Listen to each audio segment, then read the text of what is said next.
Hey, welcome back to the Think Bigger Real Estate Show. I am your host, Justin Stoddart, and fired up about today's episode as it's one that I know is very pertinent to top agents and aspiring top agents, and it's how to recruit. Listening to this show, you're going to learn principles from a master recruiter. They're going to help you attract the talent that you need to get your business to the next level. Let me just remind you that the purpose of this show is to help you think bigger. I know that as you do, as you start to think bigger, your actions start to change, and your outcome starts to change. And ultimately, you're able to go on to live a life of great impact, which is what my mission and passion are all about. So I'm excited to put you in front of people who are big thinkers, just like today's guest. His name's Connor Schwab. So first and foremost, Connor, thank you for coming on the show today. Excited to have you here. I appreciate it, Justin. It's an absolute pleasure. Yeah, good stuff, man. So Connor and I have not known each other very long, but I learned really quickly he's a master recruiter. His background, let me tell you a little bit about his background. He worked 4 years recruiting scientists into the biotech space. He lived in the Silicon Valley area at the time, and we all know how competitive it is for computer engineers, right? You've got Google, you've got Facebook, you've got all these massive companies like Apple, et cetera, that are trying to recruit talent. Well, the biotech space is similarly extremely competitive. And so he worked for a recruiting company, not only worked for them, but he was actually in the top 20 out of 2,500 recruiters. So the guy did this all day long and was masterful at it. In addition to that, he's since got his MBA from a university that maybe some of you are familiar with. If not, it's you'll want to be familiar with it. It's called Acton, A-C-T-O-N. And he walked me through what the curriculum looked like. And it was honestly probably the answer to all of the things that I thought were wrong with a university education. Like, it was very much in action, doing work, working with real companies, helping them get to the next level. So his education and his work experience is super legit. So I'm excited to have you here, Connor, on the show today to teach all of us how to be better recruiters. Absolutely. Can't wait. Let's get into it, man. Let's get into it. So let's talk a little bit about maybe give us three principles that you feel like if people did these things, they would be better recruiters. Now, keep in mind that some of the people are listening to this and they're a solo real estate agent and they are saying to themselves, I'm ready to hire my first assistant. I can't do it all myself, right? I've got a transaction coordinator, but still I need more help, right? And they're at that spot in their business. There are others that already have a very full team, right? And they're trying to attract talented real estate producing agents to their team, or maybe they own a brokerage and they're looking to attract talented teammates to their brokerage, right? So I would imagine that these principles would be applicable to all three of those scenarios. Would you agree? Absolutely. Yeah. And so the three principles would be, the first is, start today. And that is start to build your talent bench right away. The second is more getting into kind of the interviewing and the vetting process. And that is different ways of interviewing. It's called behavioral versus hypothetical. And the last one is kind of doing your background check. So, who you hire on your team, and once they're hired, you're in a committed relationship. So you want to make absolutely sure that the person is going to be the type of person you need before you kind of pull trigger and bring them on board. I love it. Three great points. Let's get into the first, kind of building your bench, right? Talk to us a little bit about what that is and then what it looks like on the ground for a real estate agent. Absolutely. So this could be used for a solo agent, but it's also extremely applicable to someone who's building a team on a large scale. And that is anytime you come into contact with someone who you think kind of has the right stuff to be on your team, or shares qualities that you share or you admire that you could see on your team, you want to have some sort of list going. And you start with the number one, the perfect person that would be perfect on your team, and just kind of build it from there. And these could be people that you're meeting at a dinner with friends, at an open house. Maybe you see a listing that they have that you think's excellent. Anything like that, and you start to build it. And the reason why this is important is because sometimes a recruiting effort for a top agent can take 3 years. And, you want to start having those conversations early and being warm and being inviting and building that relationship, so that when the timing, it's just like selling a house. So when the timing on their side is good, maybe their kids graduate and go to college and they're looking for something new, or they have a disagreement with their boss or their company changes, then all of a sudden, your invite to come onto their team as a top producing agent is all of a sudden very realistic.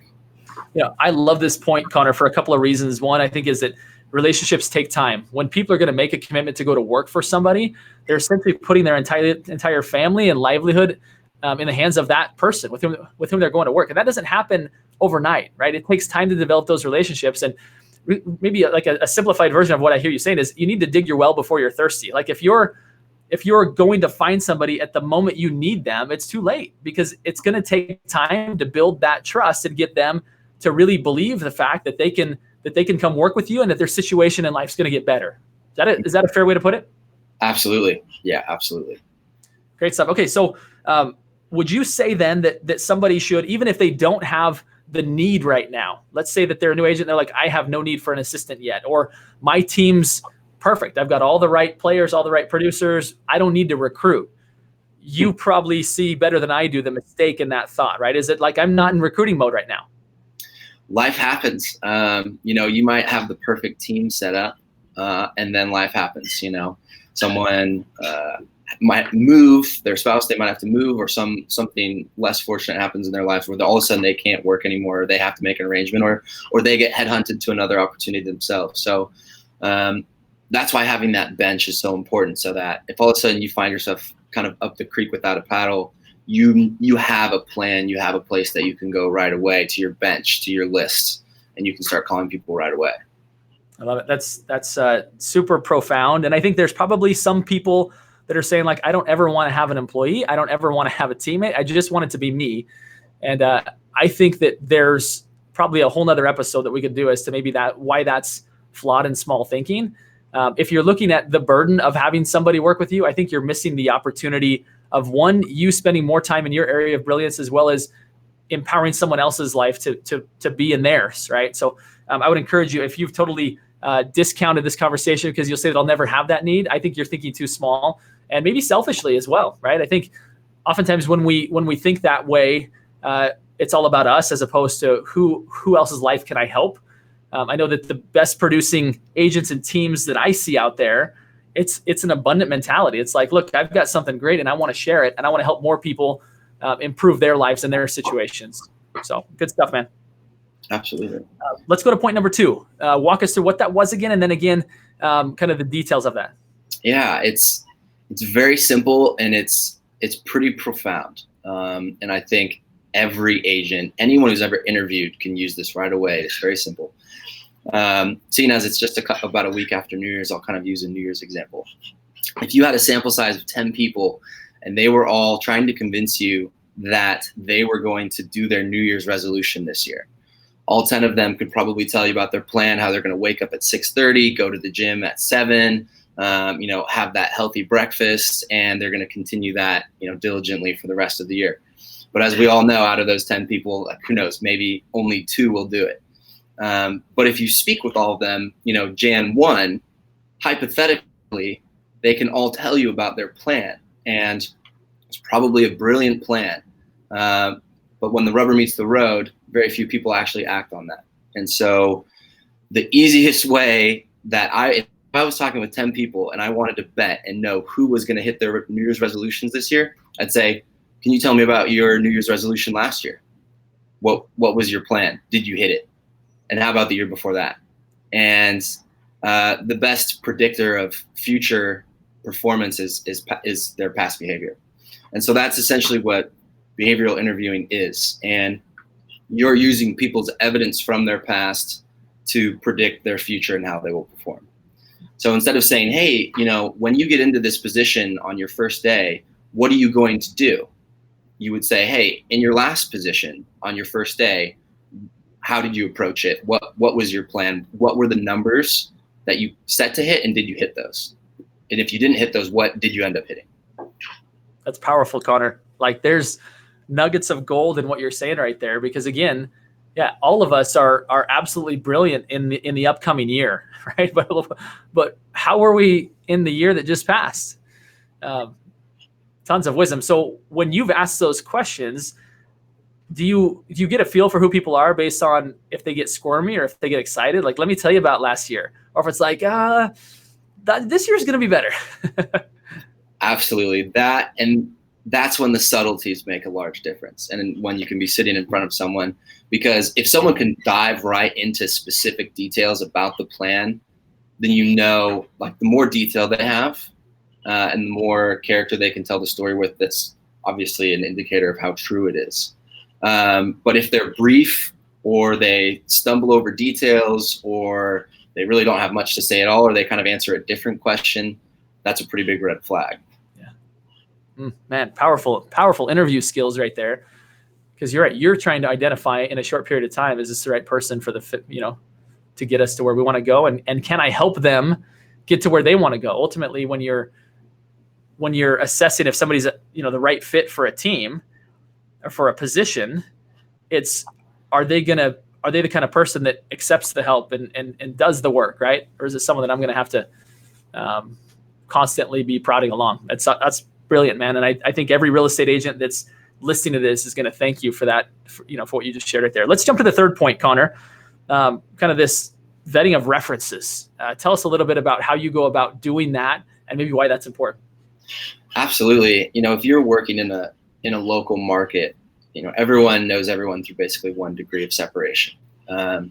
And someone can even have a great past, or they might even be able to interview extremely well, even behaviorally, and bring up some great evidence from the past and paint a really pretty picture for who they are as a candidate.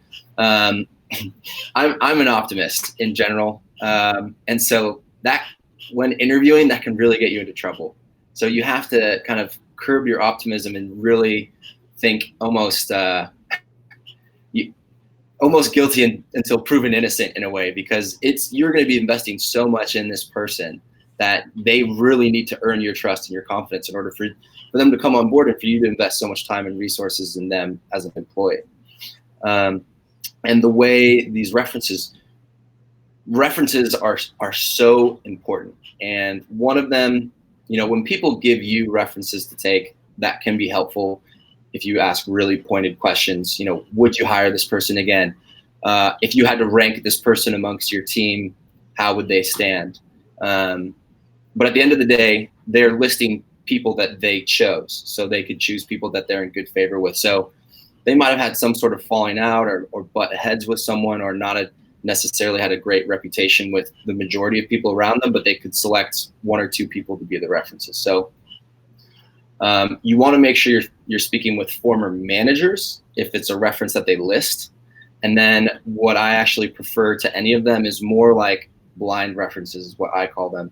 And that's when you just start to call people around their sphere and ask about their reputation. I mean, if you're hiring a real estate agent, the easiest way would be to call into the office and just say, hey, I'm interested in buying or listing a house. So I was thinking about working with this agent. Like, what do you think? Or you could walk in and you could make a relationship with another agent and ask them, like, hey, how is this agent? Like, what have you heard about him? A friend recommended, but I kind of wanted to do my own research.